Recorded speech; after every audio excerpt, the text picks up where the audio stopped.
Baiklah, bertemu kembali dengan Bu Ratna di pembelajaran bahasa Indonesia. Pada kesempatan kali ini kita akan belajar mengenai materi surat dinas dan surat pribadi. Baiklah, untuk materi itu tentang apa itu surat. Surat adalah sebuah sarana komunikasi untuk menyampaikan informasi tertulis oleh suatu pihak kepada pihak lainnya.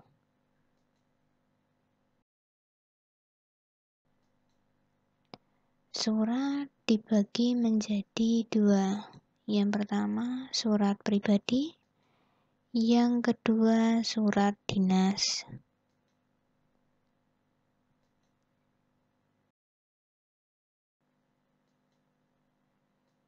Surat pribadi sendiri yaitu surat yang ditulis untuk kepentingan pribadi dan ditujukan kepada teman, keluarga, atau sebuah instansi.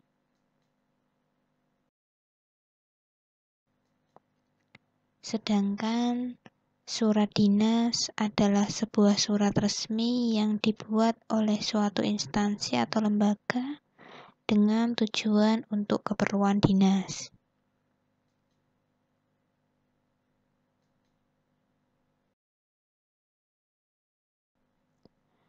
Kedua jenis surat tersebut mempunyai perbedaan tentu saja. Di sini ada 5 aspek pembeda yang menjadi ciri bahwa surat pribadi dan surat dinas memiliki karakteristik yang berbeda.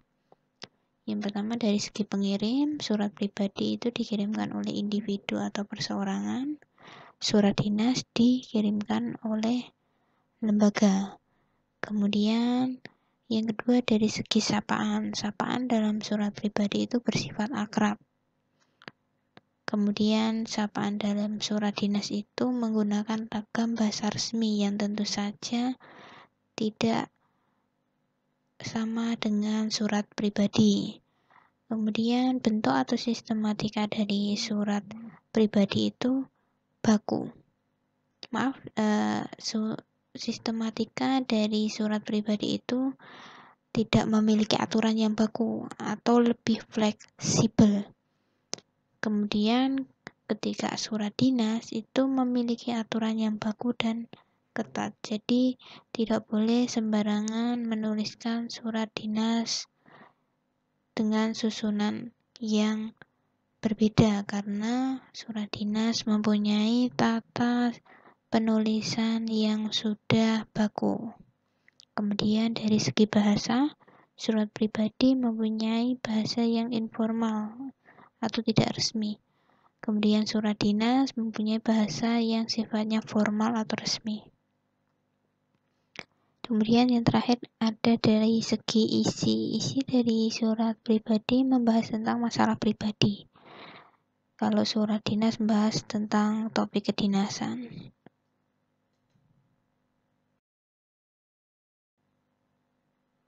Yang selanjutnya adalah tentang struktur surat dinas. Bisa disimak di sini. Yang pertama ada kepala surat, yang kedua ada nomor surat, yang ketiga ada tanggal surat, yang keempat ada lampiran, yang kelima perihal atau hal, yang keenam alamat surat, yang ketujuh salam pembuka, yang kedelapan paragraf pembuka, yang kesembilan paragraf isi, yang kesepuluh ada paragraf penutup, yang ke-11 ada salam penutup, yang ke-12 ada pengirim surat, yang ke-13 ada nama dan tanda tangan pihak yang memperkuat surat. Mari kita bahas satu persatu. Sebelum kita bahas satu persatu, sebaiknya kalian cermati dulu sistematika dari penulisan surat dinas seperti yang saya katakan pada pembahasan sebelumnya. Surat dinas mempunyai sistematika yang baku. Tidak boleh menuliskan surat dinas sembarangan dengan susunan yang acak. Di sini ada kop surat atau biasa disebut dengan kepala surat. Kemudian yang terakhir di sini ada bagian nama pengirim surat lengkap dengan tanda tangan. Kemudian bisa juga ditambah dengan stempel. Baiklah, kita bahas satu persatu terlebih dahulu ya bagian suratnya. Baiklah, yang pertama ada kop surat. Kop surat merupakan identitas singkat tentang kantor, lembaga, instansi, organisasi, atau perusahaan yang berkirim surat. Biasanya pada bagian ini dituliskan nama instansi, beserta alamat, email, dan nomor telepon. Kemudian yang kedua ada tempat dan tanggal surat. Tempat dan tanggal surat ini tentu saja menerangkan kapan dan di mana pembuatan surat tersebut. Yang selanjutnya ada nomor surat. Bagian pada nomor surat ini menunjukkan urutan pengeluaran surat, baik pada suatu instansi, lembaga, maupun organisasi. Yang keempat ada lampiran. Lampiran surat dapat berupa teks, seperti dokumen pendukung, misalnya daftar riwayat hidup pada surat lamaran kerja, proposal kegiatan, maupun berupa gambar seperti foto. Bagian yang kelima ada perihal. Perihal memuat isi pokok surat atau intisari isi surat yang harus ditulis sesingkat mungkin dan sejelas mungkin. Jadi walaupun mencerminkan isi atau inti dari surat, tapi penulisannya harus singkat dan jelas, tidak boleh terlalu bertele-tele. Kemudian yang selanjutnya ada alamat surat. Alamat surat ini berisi alamat tujuan surat. Alamat surat ini misal berisi kepada siapa surat tersebut ditujukan.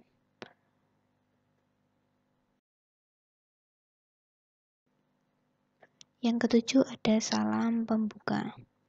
Dalam bagian salam pembuka ini berisi tentang kata pembuka atau salam pembuka untuk membuka sebuah surat.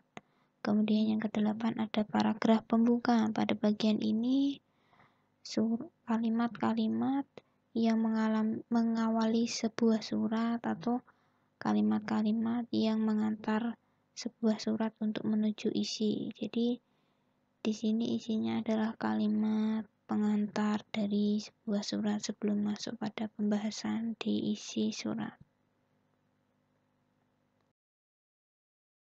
Untuk isi surat.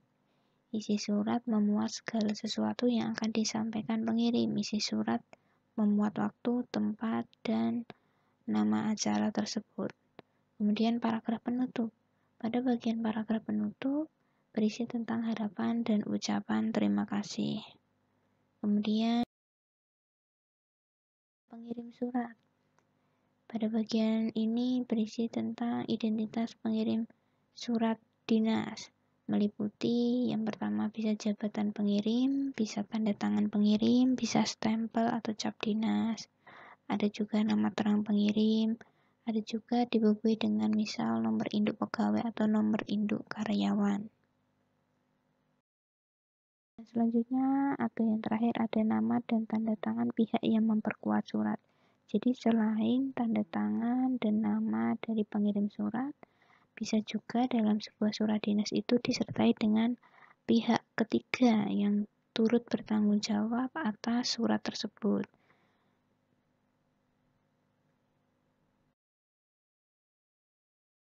Baiklah, yang selanjutnya yaitu sampai pada pembahasan struktur surat pribadi.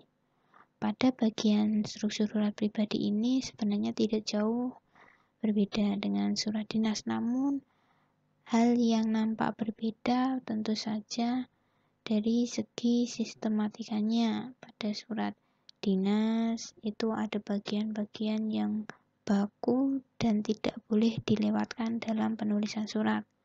Namun pada surat pribadi, bagian-bagian yang lazim ditemui pada surat dinas itu tidak ada di sini. Baiklah, yang pertama masuk saja kepada pembahasan mengenai struktur surat pribadi. Yang pertama yaitu bagian tempat dan tanggal surat. Kemudian yang kedua ada bagian alamat surat. Penjelasannya sama dengan bagian pada surat dinas ya. Tempat dan tanggal surat tentu saja berisi kapan dan di mana surat tersebut ditulis. Alamat surat pun sama, berisi tentang pada siapa surat tersebut ditujukan. Yang ketiga yaitu salam pembuka. Yang keempat yaitu pendahuluan atau paragraf pembuka. Yang kelima, isi surat. Salam pembuka tentu saja untuk membuka sebuah surat atau mengawali pembicaraan. Kemudian paragraf pembuka ini berisi kalimat pengantar sebelum menuju pada bagian surat. Yang kelima, isi surat ini tentu saja memuat segala sesuatu yang akan disampaikan pengirim secara lengkap kepada penerima suratnya.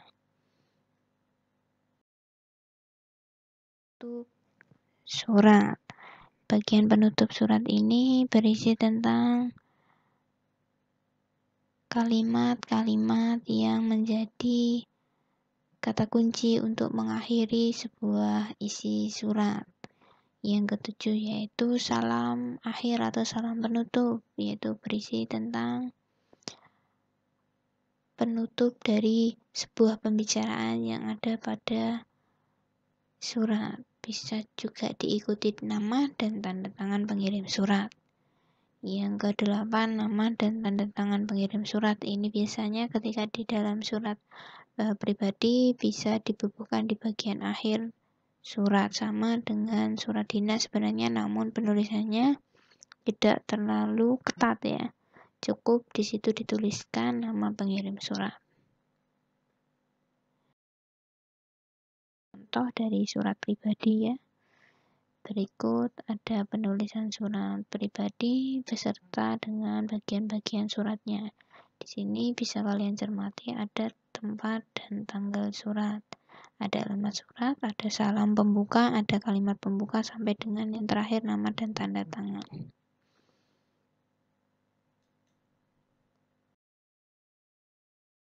Baiklah, sekian pembahasan di materi tentang surat dinas dan surat pribadi. Terima kasih telah menyimak. Sampai berjumpa di materi pembelajaran yang lainnya.